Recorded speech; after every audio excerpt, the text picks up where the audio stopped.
Morning and welcome to the Negotiators podcast. Today I'm with Jeremy Wilson. Jeremy Wilson's the chairman of the Whitechapel Think Tank, a hugely successful businessman in all sorts of businesses with non-executive directors, positions, etc.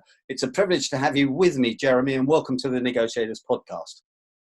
Thank you very much, Derek. You do me a great honour in including me here, and thank you for your comments. I think slightly over the top, but many thanks anyway. Never over the top, Jeremy. You're too modest. Jeremy, what is the Whitechapel Think Tank? Well, it was set up, Derek, in about 5 years ago, when the world of blockchain and distributed ledger technologies really started to become public knowledge. And it was set up, as much as anything else, to bring the government, the regulators in the financial services sector, and the private sector, which is both the incumbents and the startups, as well as academia, together in one place. I mean, originally, the idea behind it was simply not many people knew what it was, and therefore the first early stages of it were very much around sharing information and knowledge and bluntly, training everybody. Okay, I'm going to stop you there just for a minute because I need to ask you some questions before anyone thinks about switching this podcast off. You're going to have to tell us what blockchain and distributed ledger are. Well, I'll try and make it as simple as I can, Derek, and it is relatively simple. It maybe helps if we just put it in context to begin with. If you think about a computer, that is a box that has an enormous amount of data in it, which is able to be manipulated within that box at scale and at speed. If you then think about the internet was billions of boxes all over the world where you can manipulate data inside those boxes, but you can now manipulate that data across the entire planet. Okay. Now, that gave rise to a whole suite of new technologies, artificial intelligence, the ones that are reasonably well known, machine learning, and something called distributed ledger technologies. And the reason that distributed ledger technologies is of such significance is not necessarily because of the cryptocurrency that goes with them. It is because it is possible to have in multiple different places an identical record of an individual transaction, an individual item, and that gets constantly in real time updated with a chain behind it showing what its history is. That is the heart of the story, basically, Derek.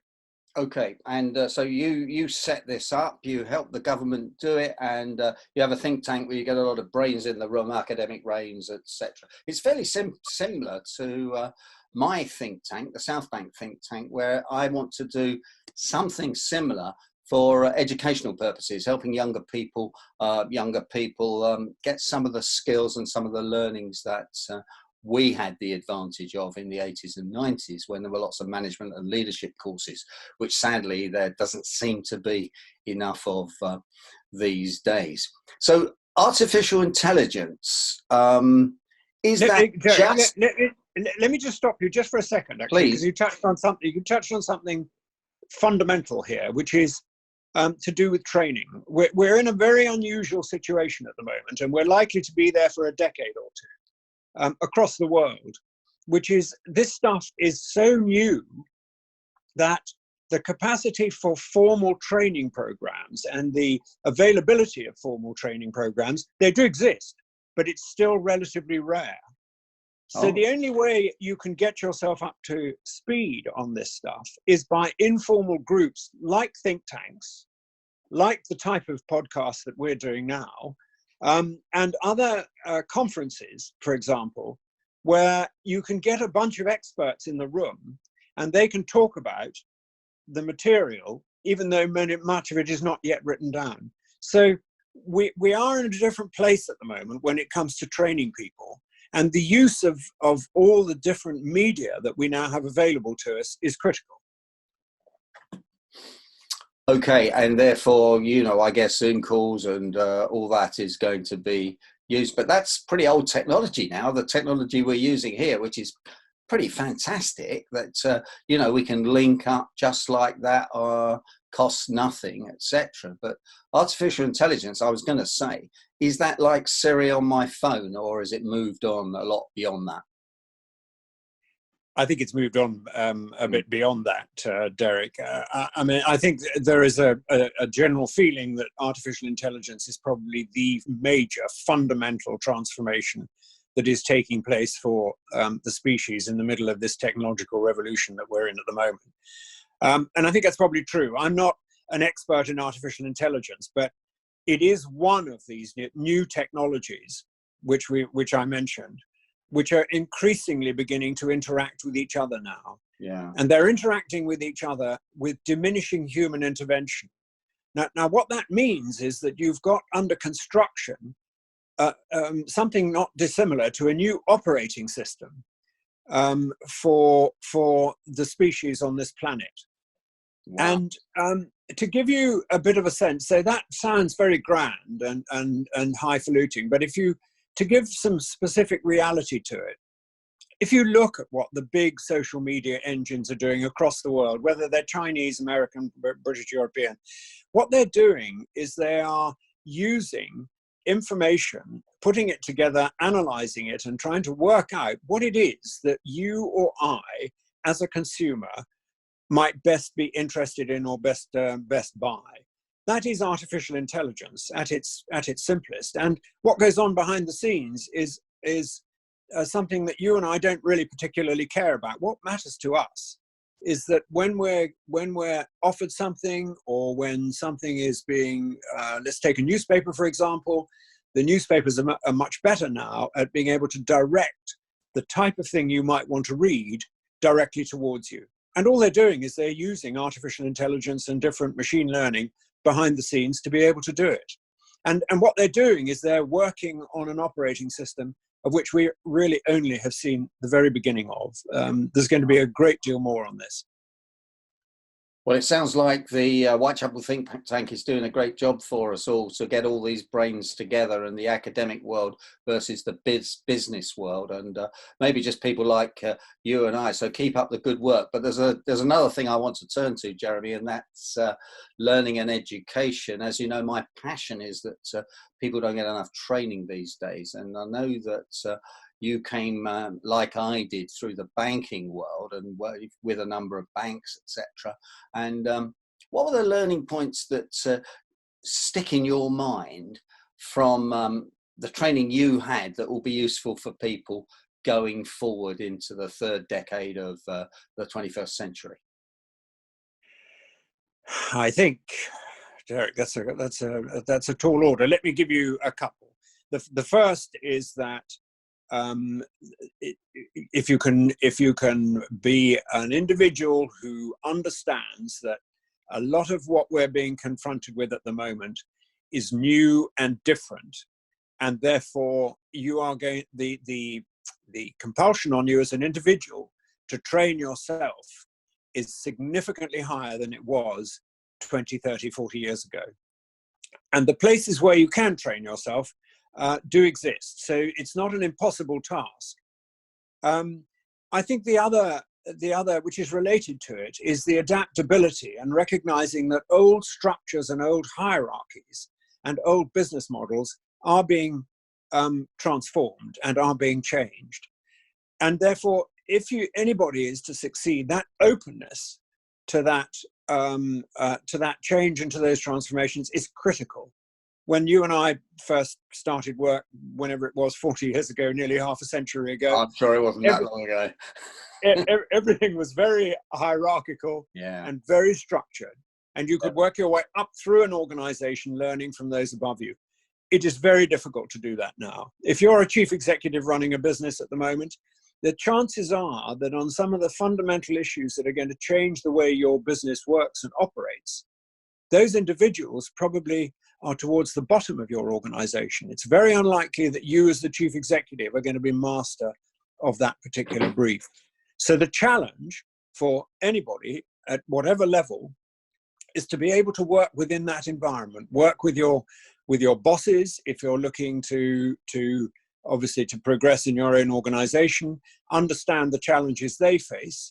And if you're at the top of the organization, is to understand how best you can exploit the knowledge that exists and at the same time maintain the necessary order for the organization to move forward. Mm. My brain is going into the fact that everybody needs a mentor. Everyone needs someone to help them, someone with a bit more experience that can guide them in the right directions. And I must just mention for the listeners and the viewers that you have to go out and find your own mentor. People don't volunteer to mentor generally. You have to go and find them, and you have to spend time with them when it suits them. You might meet them at 7:30 in the morning. You might even travel on the train with them. You pick them up and you make life easy for them. And if you go out and seek the highest achievers, who will generally always give you their time as long as it fits in with their diary, then you'll become a real expert and a real guru. Have you got the same take on that as I have there, Jeremy?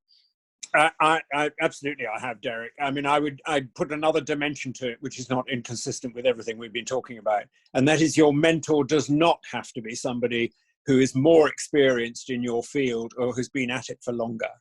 There are some incredibly able mentors who are in their mid-20s, late 20s and 30s, who, if you happen to be an individual looking for support and help in the world they understand, they become very powerful mentors as well. Mm. The ability to look down in hierarchical terms to your mentor, as well as look up, is critical. Mentors can be found everywhere, Derek, but they are an increasingly important component. And again, they tie into the point we were talking about before. There is not the formal training on all of this in this new world we're now living in and moving in is still very limited. And therefore, the mentor has a significant place to play and part to play in the process going forward. You touched on something there, and we're coming to the end of the interview, but I just want to mention, we talked about, people have talked about two-way mentoring now, where people of our tender age get mentored by a 16-year-old or an 18-year-old who understands this technology that we need to understand. Didn't you tell me that you had a young guy a very smart young guy that had been giving you some mentoring? Absolutely, exactly that. I did, Derek. He's a young lad who's now got about 30 or 40 coders working for him around the world. He's only 21. It's a very interesting and remarkable business. But you know, there's a fundamental truth anyway, Derek, which is that I think from time immemorial, the really good leaders have always listened to those who come under their wing. And actually, that two-way mentoring may be more formally described now, but I'm not sure that anybody in a high successful position has ever been able to get to where they get to without, to some degree, listening to others at all levels as they provide input and support for them. I think it's a brilliant point you make. It's not formally mentoring. That's too much of a label, isn't it? It's just picking up smart people and having a short discussion with them, which is focused on education, leadership, and what's happening what's happening now. Jeremy, sadly, we're out of time, and I just wanted to thank you very much indeed for joining the Negotiators podcast. And as chair of the Whitechapel Think Tank, I know that you don't have a lot of time, so I'm really grateful for that, and I'm really grateful that our listeners and our viewers will be able to take some information away that they can use. They may have some more questions, and I guess maybe we should do this again at some stage. If they send me some questions in, I'll put them to you and answer them in my briefing and in my newsletter, which anyone that's listening to this, Google me and email me, and I will link you into my monthly briefing. And again, Jeremy, you can be found on LinkedIn, can't you? If people search for you on LinkedIn, they can link up to you and fire any questions at you. They can. If they look, they say Jeremy Wilson will find me. Fantastic. Jeremy Wilson, chairman of the Whitechapel Think Tank. Thanks for joining the Negotiators podcast. It's been a pleasure, Derek. Thank you.